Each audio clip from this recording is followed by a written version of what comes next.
आप किस प्रकार के राष्ट्र की कल्पना कर रहे हैं? ये पहली बार जो लोग अंबेडकर को एप्रोप्रिएट करना चाहते हैं, वो अंबेडकर वादियों पर भी हमला कर रहे हैं। ये साथियों बड़ा मतलब विचलित करने वाला प्रश्न है मेरे।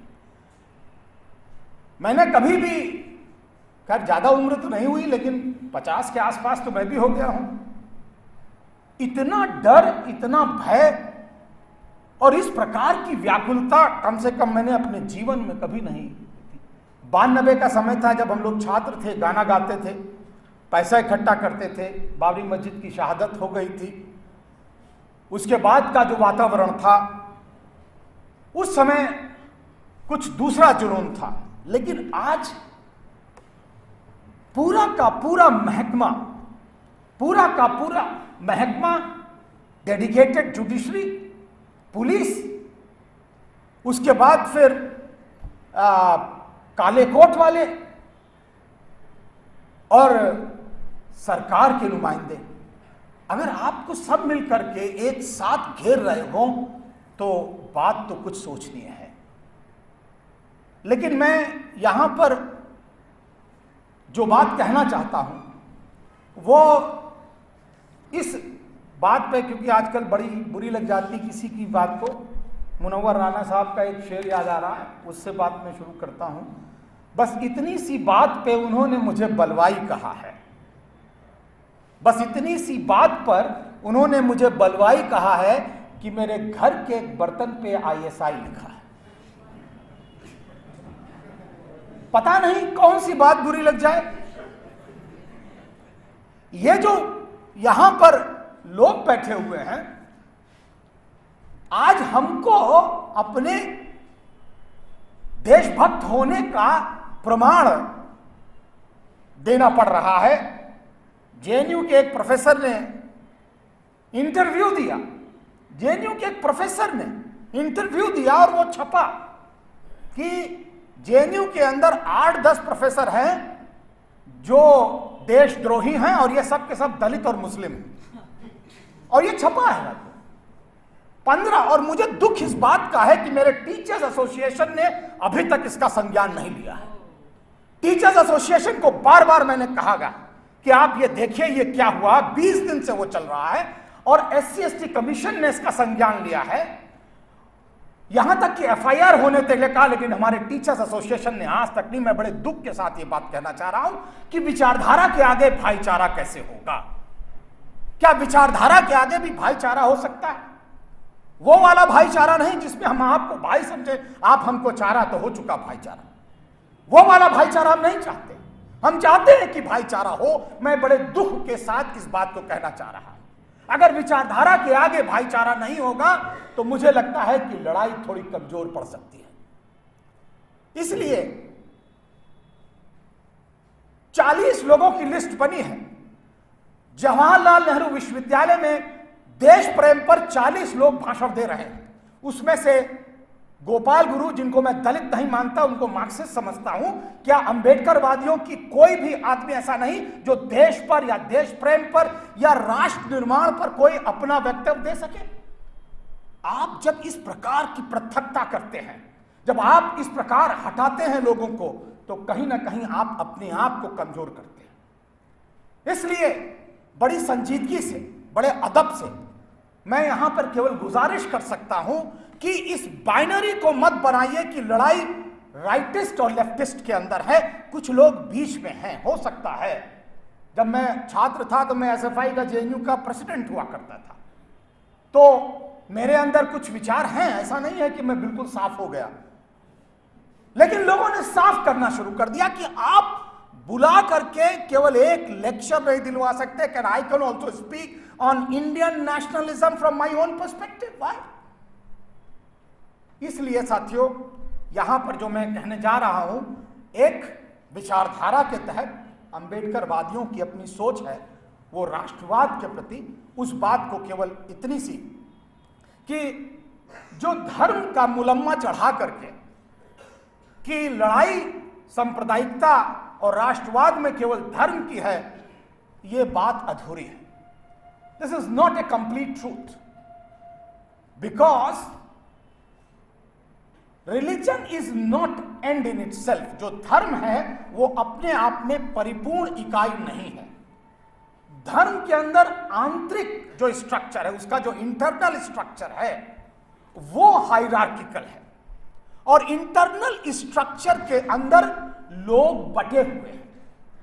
और इसलिए ये जो नाम बार बार लिए जाते हैं, हेडगेवार, गोलवरकर, सावरकर और उसके बाद फिर उपाध्याय, जरा इनकी पेडिग्री आप देख लीजिए, ये लोग कौन हैं। ये अयादास नहीं है। These are the people who are the upholders of a particular organization. Why only they hold that? वो ही केवल उस संरचना को क्यों अपने हाथ में रखे हुए हैं। रज्जू भैया आते हैं बीच में, और आज भारत सरकार के 17 नुमाइंदों की अगर पेडिग्री देख ली जाए, उनका अगर सामाजिक परिप्रेक्ष्य देख लिया जाए, तो आपको ज्यादा अंतर नहीं पता चलेगा। भारतवर्ष के राजनीतिक इतिहास में, ब्यूरोक्रेटिक हिस्ट्री में, एक प्रिंसिपल सेक्रेटरी का अपॉइंटमेंट अध्यादेश से होता है, यह पहली बार हुआ है।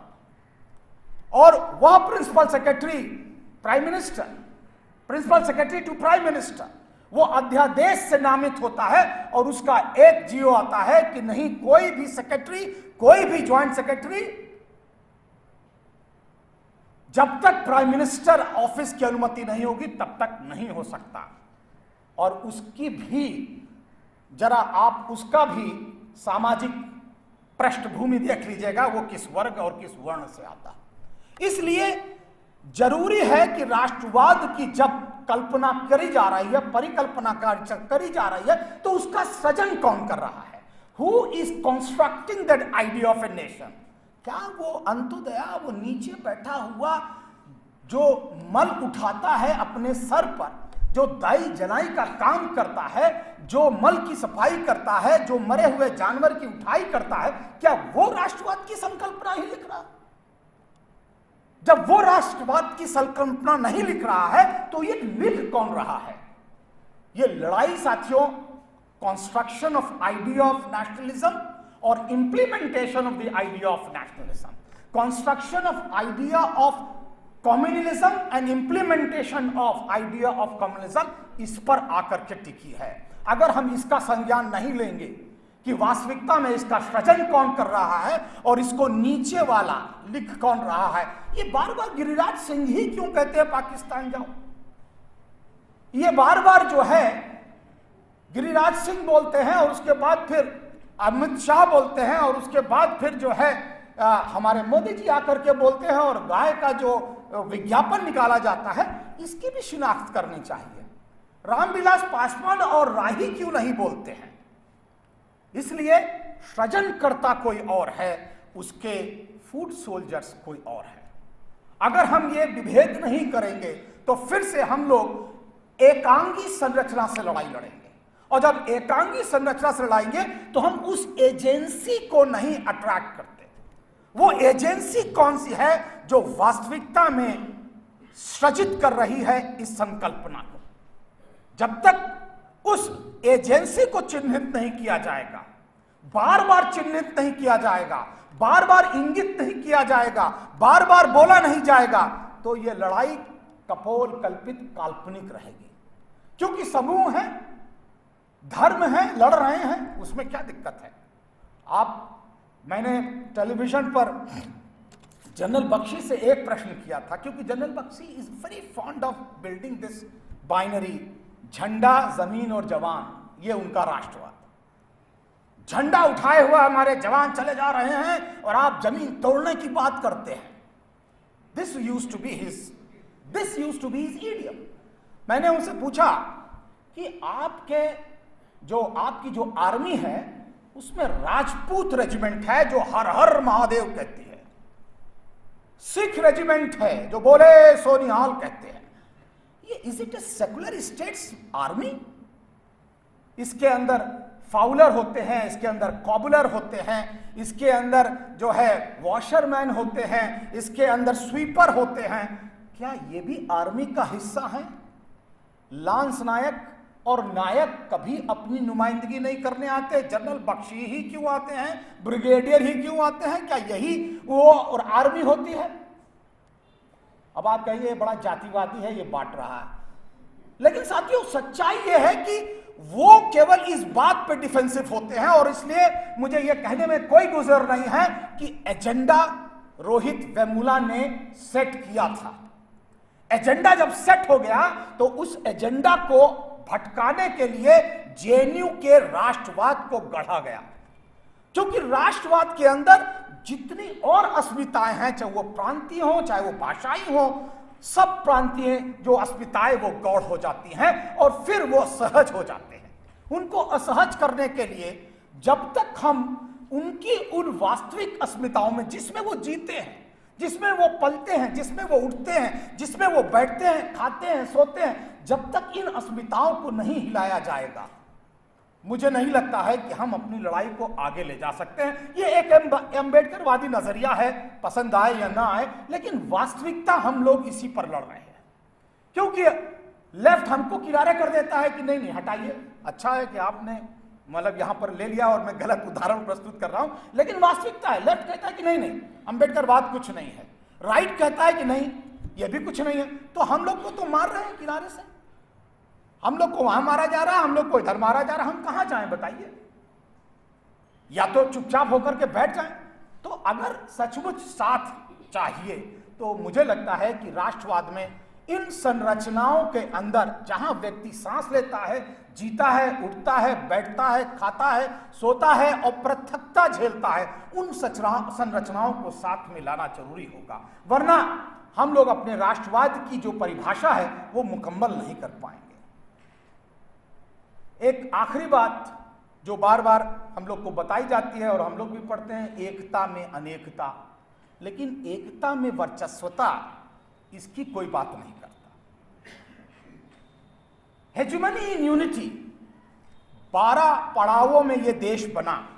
अगर हम सिंधु घाटी सभ्यता से शुरू करें, इंडस वैली सिविलाइजेशन से शुरू करें, तो 12 पड़ाव में यह देश बनता है 4000-2500 वर्ष के इतिहास को, जिसमें आपका पहला पड़ाव सब लोग बताते हैं कि इंडस वैली सिविलाइजेशन, दूसरा पड़ाव वैदिक सिविलाइजेशन, तीसरा पड़ाव बुद्धिज्म और जैनिज्म, चौथा पड़ाव एडवेंट ऑफ इस्लाम, पांचवा पड़ाव जो हमारे भक्ति काल का आंदोलन, छठा पड़ाव सिखिज्म, सातवां पड़ाव जो है क्रिश्चियनिटी और बाकायदा जो है यूरोपियंस आए, आठवां पड़ाव में हमारे आज़ादी की जंग, 9वें पड़ाव के अंदर हमारा विभाजन और 10वें पड़ाव में हमारा प्रजातंत्र जो कि संविधान के साथ बना। 11वें पड़ाव में हम लोग आधुनिकता की बात कर रहे हैं और 12वें पड़ाव में हम लोग भूमंडलीकरण की बात कर रहे हैं। लेकिन अगर इन पड़ावों को देखा जाए तो ये जो हमारी जो विविधता आई है, उस विविधता को गौण करके वर्चस्वता को आच्छादित किया जा रहा है, और वर्चस्वता को आच्छादित करने के लिए हम भेद नहीं पा रहे। कल ठेका दे दिया गया कल्चर का, कल 5 करोड़ में ठेका दिया गया कल्चर का, और बाकायदा वहां पर वैदिक मंचोतार से ही कार्यक्रम शुरू हुआ। आप मुझे बताइए कि हम कहां चले जाएं? उसको सुने कि पिघला हुआ शीशा फिर से डाल ले, और हम उसको कह रहे हैं कि नहीं ये राष्ट्रवाद की लड़ाई लड़ रहे हैं। अरे नितांत जातिवाद की लड़ाई हो रही है, नितांत। एक मिनिस्टर शेड्यूल कास्ट का है, आपको देख ले, एक मिनिस्टर जो कैबिनेट में है, 12 जो संरचना है भाजपा की पार्लियामेंट्री बोर्ड, उसमें एक दलित है, उसमें ट्राइबल नहीं है, उसमें मुस्लिम नहीं है, और आप राष्ट्रवाद उनको कह रहे हैं। मैं तो कहूंगा अगर जातिवाद कहें तो ज्यादा आसान होगी लड़ाई। ये राष्ट्रवाद की नहीं, जातिवाद की लड़ाई है। धन्यवाद। धन्यवाद विवेक जी, आपने एक नया पहलू जोड़ा।